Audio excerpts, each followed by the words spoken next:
everybody, and welcome to Blue Jays Today. We're your boys. Always have something to say about the Toronto Blue Jays. I'm your host, Nicholas Playalog. And I'm your host, Adam Peddle. And today, guys, it is emergency alert in Toronto. It feels like every other week it's emergency. Every other week, it's celebratory week. But this week is on the downswing in the roller coaster, folks, because we just got swept at home by the Boston Red Sox. Overall, they had a bad week where we go 2-4, so not a good week, and we fall pretty far down in the standings. We're only 5 games above 500, so we got to talk about, should we be firing people at this point? How do we fix this team? What's going on with Alec Manoah? We're going to talk about all those frustrations and panic right here on the Blue Jays Today show and also predict the upcoming week, guys. So we got a lot to go through. Just let me off, man. Just let me off now. I know. Okay, like I've actually, you know what, I'm getting to that point where it's like please. I've just had enough of the roller coaster activity, man. Like, you know, you get in, you wait in line for this beautiful roller coaster. Everybody's claiming that it's incredible. It's going to be one of the best rides of your life,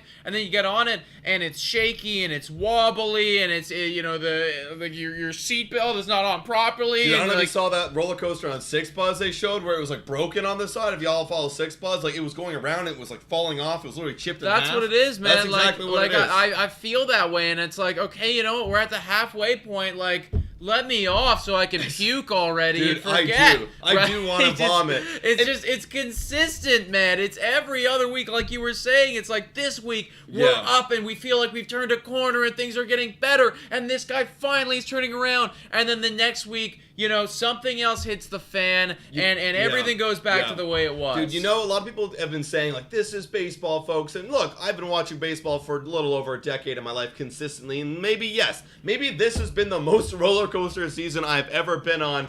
But that's fine. If this is baseball, sure. But when you look at the numbers and you look at what's going on, and you look at like the underachieving of a lot of our superstars, you start to wonder, is this just a roller coaster or is this going to be like this the whole year? Because basically what you're saying is that, if this is baseball and like this is how it's supposed to be, then you're expecting the second half to be phenomenal for the Blue Jays, and it's really hard to say that at this point. I personally think that the people that come out and they say that excuse, like that's just overused at this point, right? This is baseball for a team that, you know, pays, I don't know, $150 million for their squad. Maybe they're all in, right? That's not us, though. Like, we are top 10, top 8 in payroll, right? So you think that our version of baseball would just be that much better, right? Yeah, the Texas Rangers paid for it, and they are cruising. They're enjoying the ride of their life right now. I mean, Tampa Bay Rays, that's got to be a beautiful roller coaster to be on right now. This is not the ride that I think a lot of Blue Jays fans expected at this point, more than halfway done the regular season. Dude, and we'll get into this, but let's get right into our video in just a moment. But also to think about that, you know, look, you can pay as much money as you want. Look at the Mets, look at the Padres, but guess who's running the ship? Wow. You know, you got to look at who's running the ship. You got to look at the players themselves. Sure. I think we all kind of scapegoat the managers, and rightfully so. We can't fire Vlad. You can't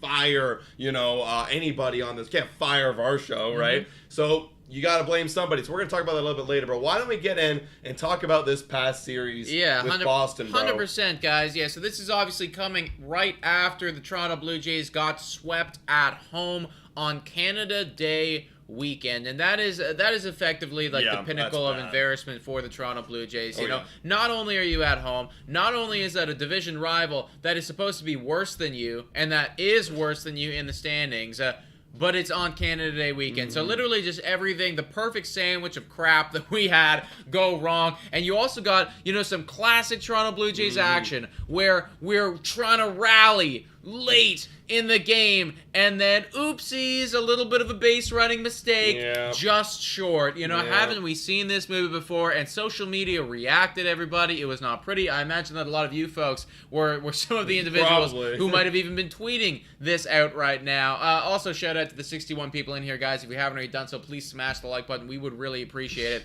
But as you can see, Adam is just cycling through. Oh, Jesus. It's an invisible man when the Blue Jays face a divisional opponent, which is really sad. I mean, what'd you look up? We were like 7-21 against divisional opponents. I believe it's 7-20 right now. 7-20 after that series against these divisional opponents. There's not a single division rival that we have gotten the better of this season. You know, everyone has taken us for a ride at this point, and Boston, surprisingly, has done the most damage to us. We are we're nothing. We're 0-7. I think we're 1-6 against Baltimore, you were thinking. Yeah. We're 0-7 against we're the Red 0-7 Sox. against the Red Sox, man. No, it is truly atrocious whenever we play a division rival. For whatever reason, the Toronto Blue Jays don't show up. The good news about that, if you want to spin this in a positive light, is that when we play other teams, we seemingly dominate, which is something, which is great. But the problem is the schedule was made so we play our division most, and that's the teams that you're going to have to beat out. We need to beat them the most. And you would think. It just so happens that the AL East is basically the American League wild card, right? So you have to beat those guys to get in, and then even once you're in, this is the sad part, guys. Even once you're in, are you even going to go far? Wow. So that's why this season I have changed my mindset. Everybody's angry. Jesus, I hate I'm this. bringing it up. I hate it. I told Nick before. I am changing my mindset. I'm actually going to trick myself. Everybody, I'm actually going to lie to myself. Right. And tell myself that before this season began, we were just a hopeful contender. And if you look at it from that light, a hopeful contender. Ooh, we're right there, like a game out of the wild card berth. Ooh, let's get there. Right. Yeah, the AL East is tough, but we didn't expect much. But at least we're there. What do you think? Do you think this is healthy, Nick? You know what? I think it's possible that you might have been lying to yourself the whole time and you didn't know it. And that's on a real note, I could be. That's the sad part, folks, and that's kind of where we're getting to right now. So we'd love it if you guys can comment down below and voice your opinions on all of this, guys. Just taking a look at some of the numbers, the team numbers that we've put up so far this year, just to kind of go along with what we're talking about here, folks. Obviously, actually, pitching-wise, we're a little bit better than last year, which is something to note. We're definitely a little bit better in terms of the overall, in the entire league compared to other teams. Like, we're ranked 11th right now in ERA. Yeah. Like, 395. Last year, I think we were actually ranked a little bit higher at the end of it all, but we were in the whole, in terms of our actual ERA numbers, the ERA number was better, but we were ranked a bit lower in terms of the whole league. So I guess you could say, just from comparison, we are doing better. We're doing better. But as far as the offense goes, oh god, it has been a dramatic fall off, folks. It has been a really dramatic fall off. And I know that, everyone's going to point to the fact that we do not have the Lourdes Gurriel Jr. and we don't have Teoscar Hernandez anymore, and that's absolutely something of note, right? And they are both starting to have really good seasons. Shout out to Lourdes Gurriel Jr., who's going to his All-Star game for the first time ever. That is phenomenal, right? And shout out the Lord. Got a lot of people saying, Jesus Christ, why on earth did we ever make that trade in the first place? And maybe we'll get into more of that later, folks. But the biggest issue, right, is that we just haven't been coming up in clutch situations. And before this stream, I was going through and I was looking at individual stats, and I was going through all of the MLB.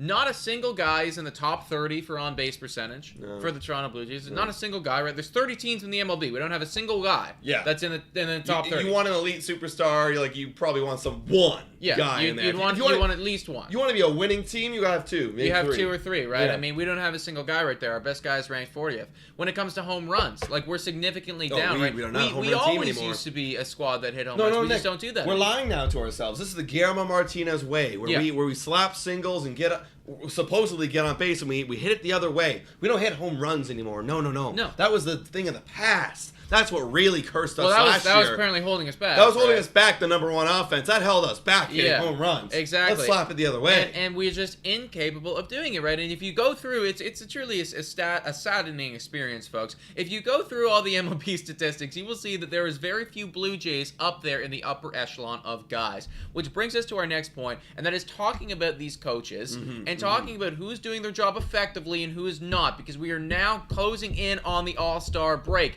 And if someone is going to get fired, it's probably going to happen pretty soon. Yeah, and like we mentioned earlier, you got to have someone be a scapegoat right now. And this article by Jay's Journal is literally saying Blue Jays scapegoats, one to fire, one to put in the hot seat, one to be patient with. And we're going to kind of look at it and give our reactions, because I agree and I disagree with some of these. Yeah, for sure. And the first one, I know you disagree with this already, but Pete Walker as being someone that we should be patient with, and the article here says, and shout out to Jay's Journal, thank you for letting us use this, is that you know, we have had Alec Manoah fall off, and that's obviously a big thing. But also, you've had Kikuchi really bounce back with a sub-4 ERA, and Jose Barrios, who both had over 5. So they've obviously changed their seasons around. But, you know, you mentioned to me before, you could say it again, we've always kind of been okay with our pitching staff over the tenure with Pete Walker, but never been everything clicking at once, all of our guys doing well. Well, that's it, right? I really do think that Pete Walker is not one of the top-tier pitching coaches. You know, the top-tier pitching coaches are in Atlanta, and they're in Tampa Bay, you know, Milwaukee. They're in Milwaukee, right? Yeah. Those are top-tier pitching coaches. They have a tight ship over there. They know what they're doing.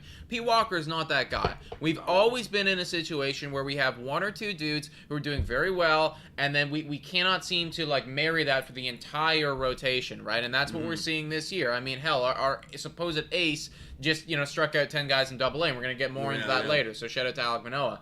But I do agree with Jay's Journal in the sense of if we are going to get rid of the other guys, I don't think you can get rid of every single guy right now. Or else, as a team, what's your identity? Who are you going to, what's your identity? Literally, right? It's like, who's going to be, you know, setting the lineup cards and coaching the team, right? So in the kind of the pecking order of problems, I would agree with them in the sense that, okay, I can probably put him last on my, like, priority list to get rid of. You know, like, you can stay here for now, but I think it's more of a because the other guys are actually doing worse than you. Yeah, they're doing worse, and like you are doing your job, like you said. You know, we are around the top 10 in ERA, so it's not like you're good, but like why would we fire you now? Right? It doesn't really make sense. So the next guy. You know, I actually kind of disagree with them in this one because they say that he's supposed to be on the hot seat, and they're referring to Guillermo Martinez.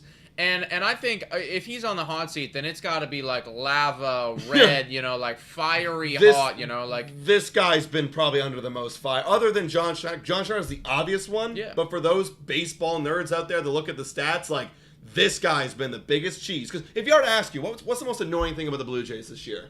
It's runners in scoring position. We cannot hit with runners in scoring position. position. Why can't we do that? We have great players, and we were supposedly when they're not in scoring position, our players do well. But as soon as they get in, why are they doing bad? Yeah, I don't know. You know, and clearly Guillermo Martinez doesn't know. You know, clearly. He doesn't know the answer because he cannot solve it, right? And you look at that middle of the lineup. You know, Dalton Varsho is trending on Twitter right now.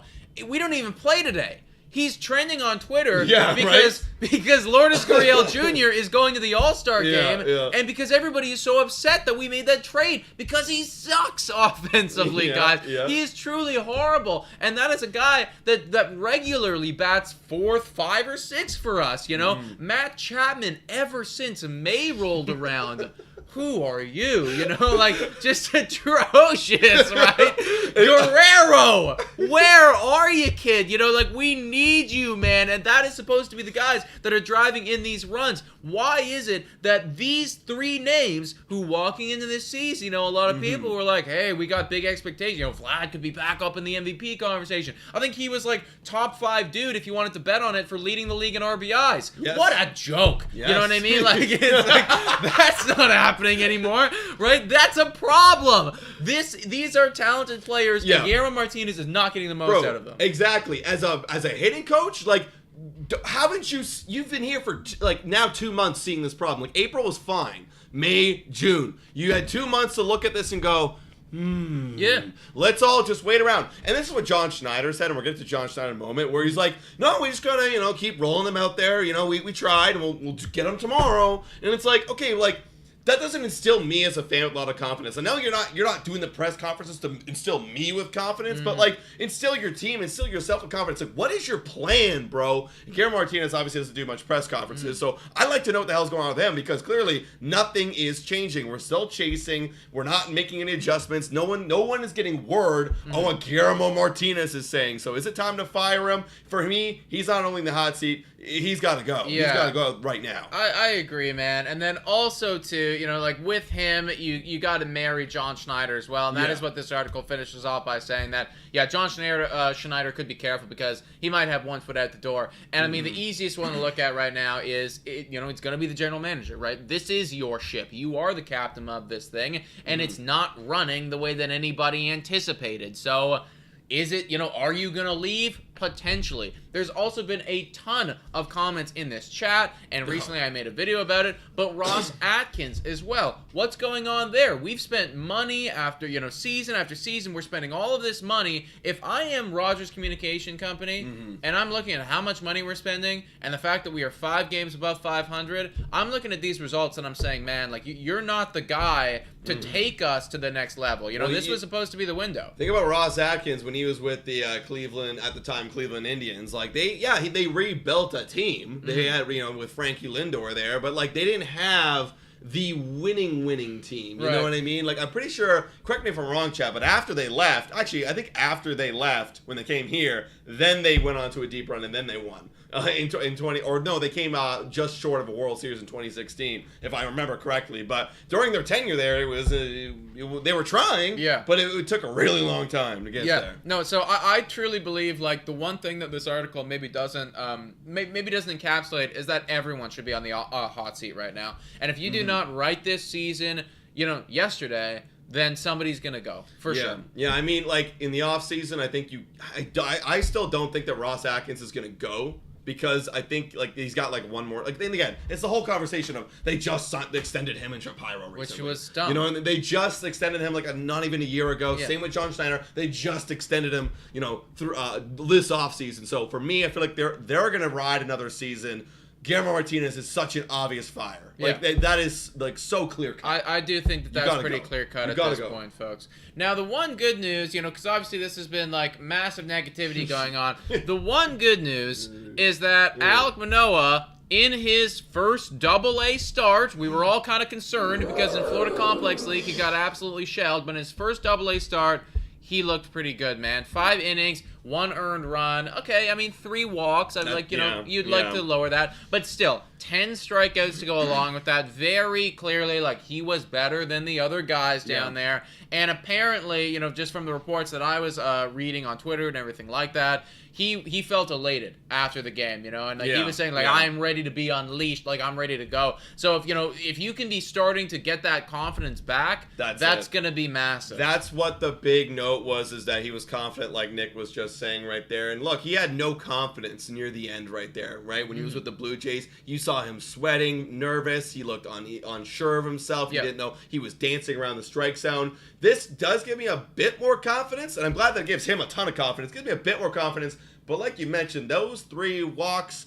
not ideal. And here's the thing. I didn't watch the game, okay? I didn't watch the game, so I don't want to, I could be completely wrong here. But you are facing double A players. Yeah, like, you throw your slider, it starts on the edge and goes outside. Guess what? They might offer and chase it. Right. And it might make you feel more confident. But that's good. That's a good thing. Strike out those Double A guys. Yeah. Gut them out. Because I don't know if it's going to translate to the big league level. I think he needs a few more starts. Honestly. Of course, no, he can cut down the walks. He absolutely needs a few more starts. But this is good because this is what I would expect. For somebody to eventually come back to the major leagues, these are the type of starts that you need to see. So this is a positive building block. We are on track to potentially come back at some point. If we were to trust what Ross Atkins said, take everything that he says with a grain of salt. But he did come out and say that he expects Alec Manoah to come back at some point this season. You know what my big fear is, and I'm very afraid of this. Ryu will come back. We know Ryu is coming back. He's on his way back right now. My fear is that if he comes back and then they promote Alec, are they going to say, okay, that's good enough to not go and trade for someone? I really hope not, man.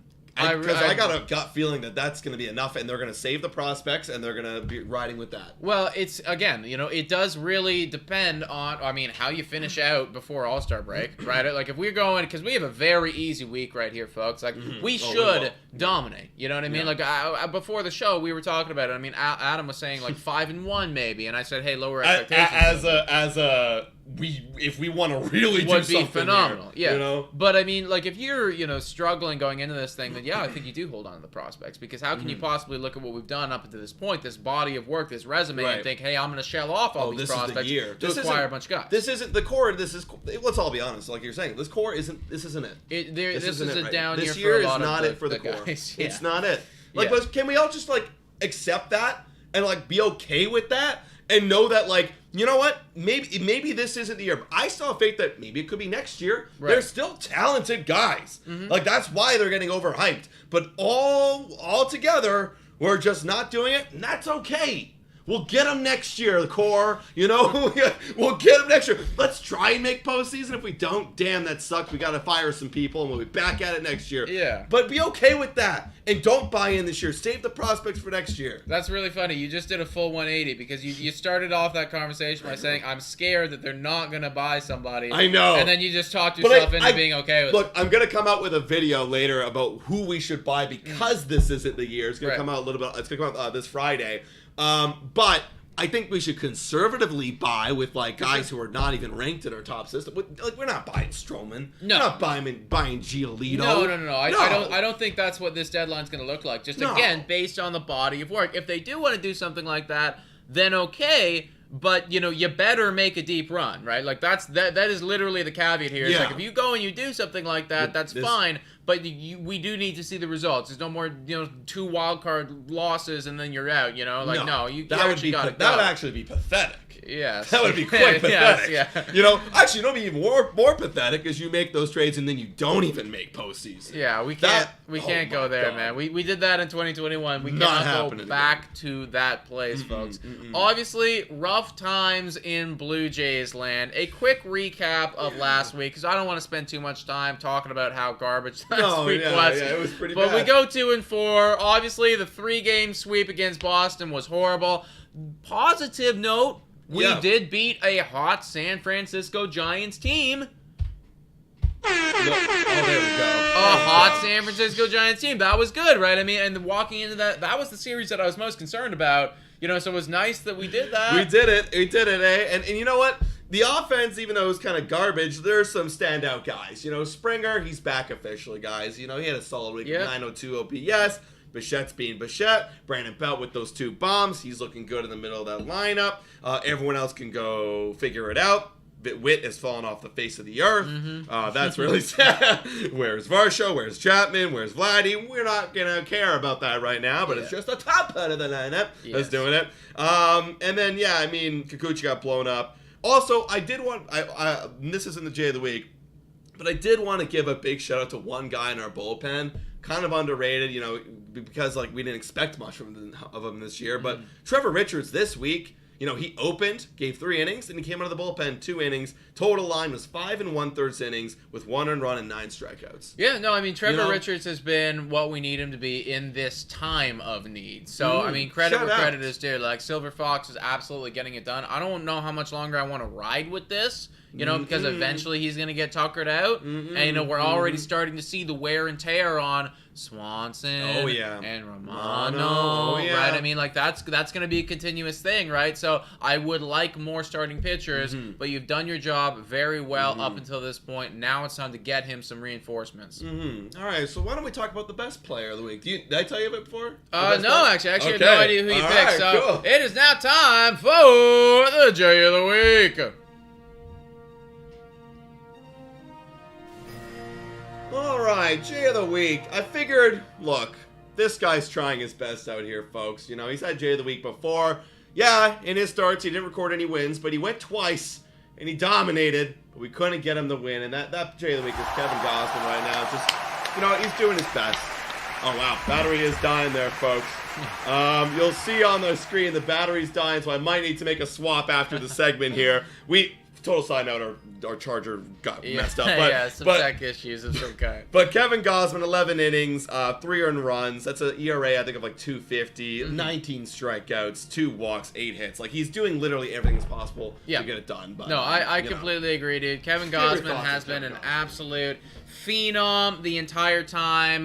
Literally leads the American League in strikeouts. I picked him for K per 9, if you guys are aware of the wheel. And obviously, that was a big W. So, yeah, he is absolutely phenomenal. Also, folks, as you can see, Adam's just changing the battery light on our camera. We're going to be right back, guys. So, stick with us.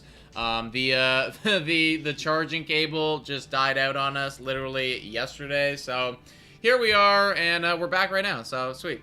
All right, let me grab the focus here. Sorry, folks. Give it 2 seconds.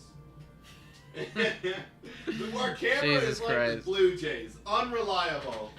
Wow, that's a great metaphor, actually. Yeah, the camera is kind of like the Toronto Blue Jays. Extremely unreliable and something that you just wish would be fixed. But it's all right, guys. So with that being said, let's see if the Blue Jays can get fixed this week with probably, I would probably argue this is probably the easiest. This has got to be the easiest week of the entire the entire series, like the entire season, folks. You got 3 games against the Chicago White Sox, and you got another 3 games against the Detroit Tigers. And these teams suck. They are bad. They are really bad, guys. Like, there was some expectations for the White Sox. There was no expectations for the Tigers. They're both doing pretty poor. They're 5-5 in their last 10, both of them. So are we. Yeah. Woo! You know what's wild is, like, we're only, like, 8-7 games ahead of them, I know, like, I know. Even though they suck, right? I know. But you gotta pounce on these guys. We are on the road this week. Obviously, today's the off day. That's why we're doing our show right now. But, actually, I think I still got the music playing right here for the J of the Week. Let me just turn that off, folks. Sorry. Give me uno momento. Go away. Go away. Go away. Nice, Thank you. Nice. All right. So looking back at the schedule, on Tuesday, you've got Chris Bassett leading it off, 4.06 ERA, up against Giolito, one of the trade targets, one of the big names for the starting pitching market, 3.53 ERA. Can't wait for the Yankees to get him. Yeah, that'll be exciting. Then you've got Jose Barrios going Wednesday. He's up against Lance Lynn, who's having a horrible year, 6.47 ERA. Yusei Kikuchi to round it off on Thursday, up against Banks. I'm putting a little asterisk here because they didn't have him slated yet, but if everything lines up, Banks, 5.32 ERA. What do you think, Nick?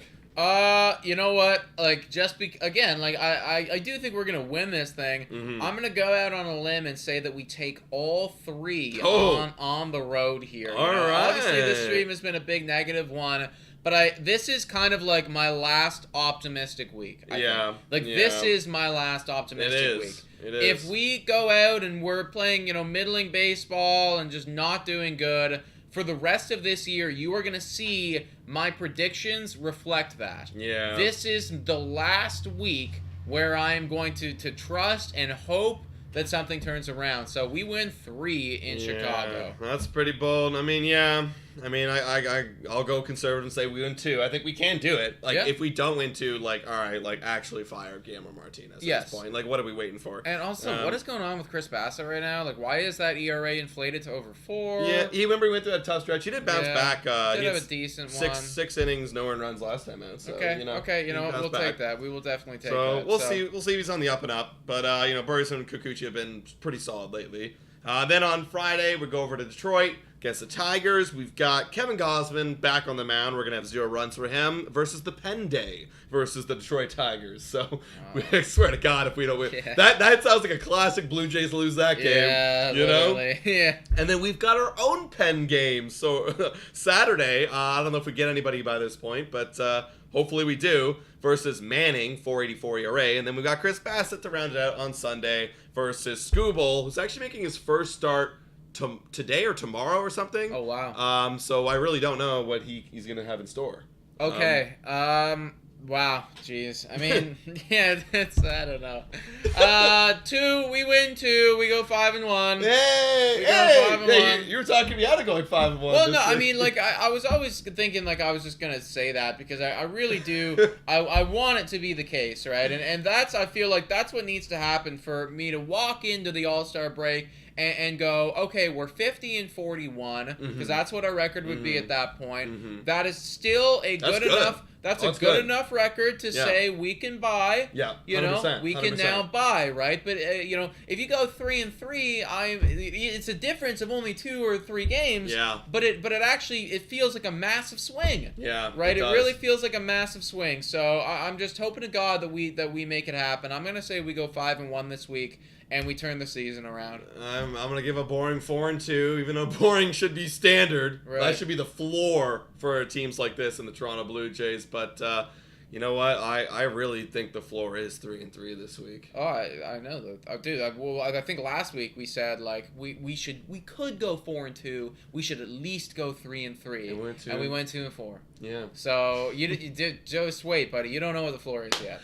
Yeah. What is this team? Yeah, again, we're not.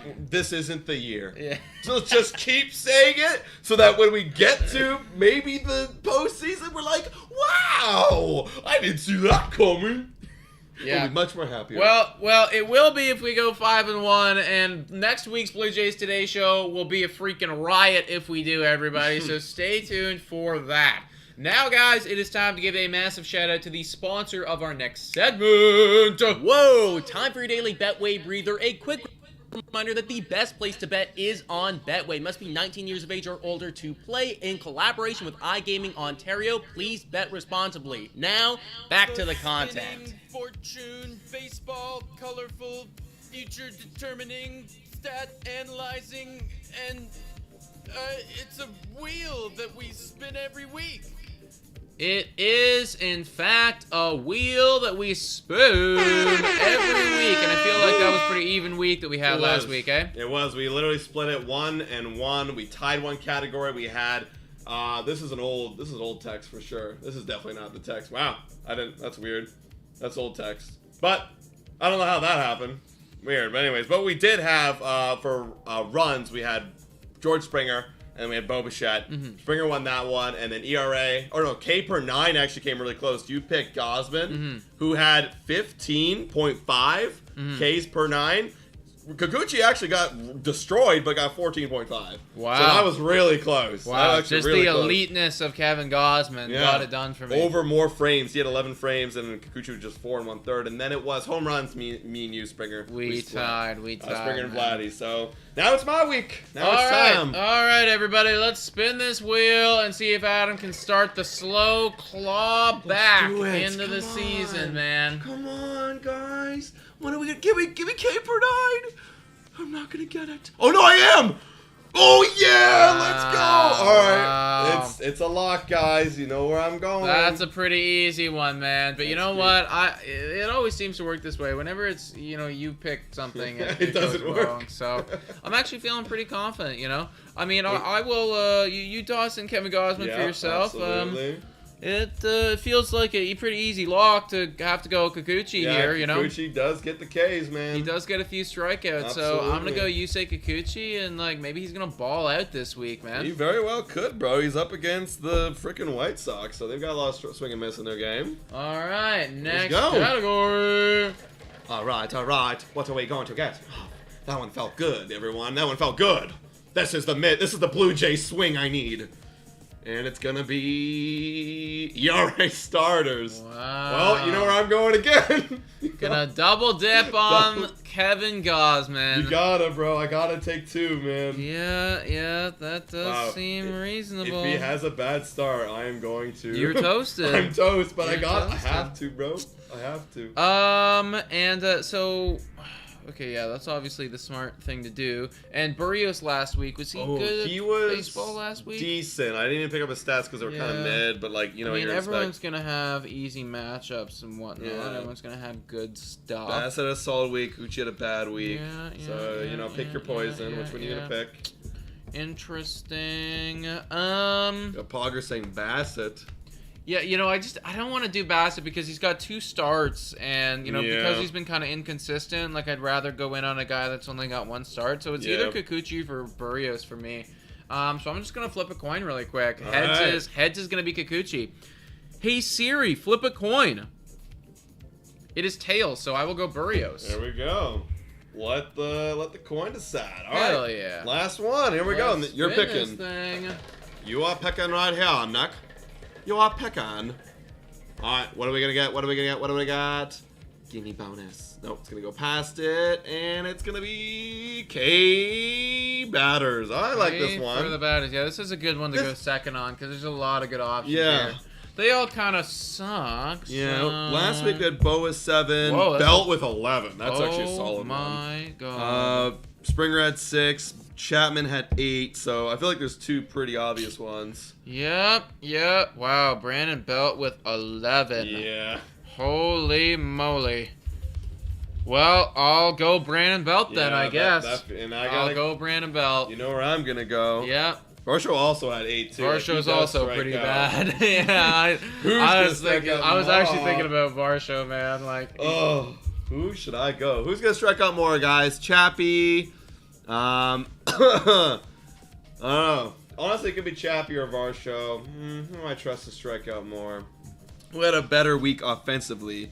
It was. They both were pretty even. They both had 5 hits. Oh God, excuse me. I'm coughing up a storm. Screw it. I mean, it's either one or the other. I'll go. Honestly, I'm gonna go Varsho. Yeah, no, I mean, he's pretty bad. He strikes out a lot. Yeah. He strikes out a lot, guys. All right. Pretty rough at baseball. Guys, those are our selections for the week. Comment down below, who do you think is going to take this one? If Adam's comeback is going to start, it effectively needs to start now, because this is a great week for you. This is actually a solid pick. You could 100% sweep. One good Gosman start and a bad week from Varsho. Yeah.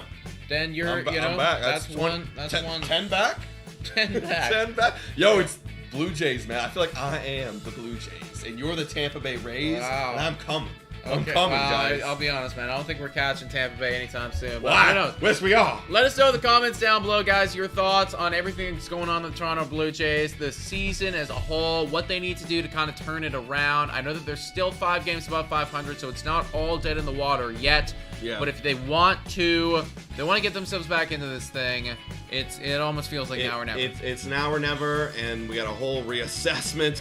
It's got to happen at that All-Star break. Yeah. And we'll see you guys. We'll see you guys in the second half. Thanks so much for watching. And go Jays, go!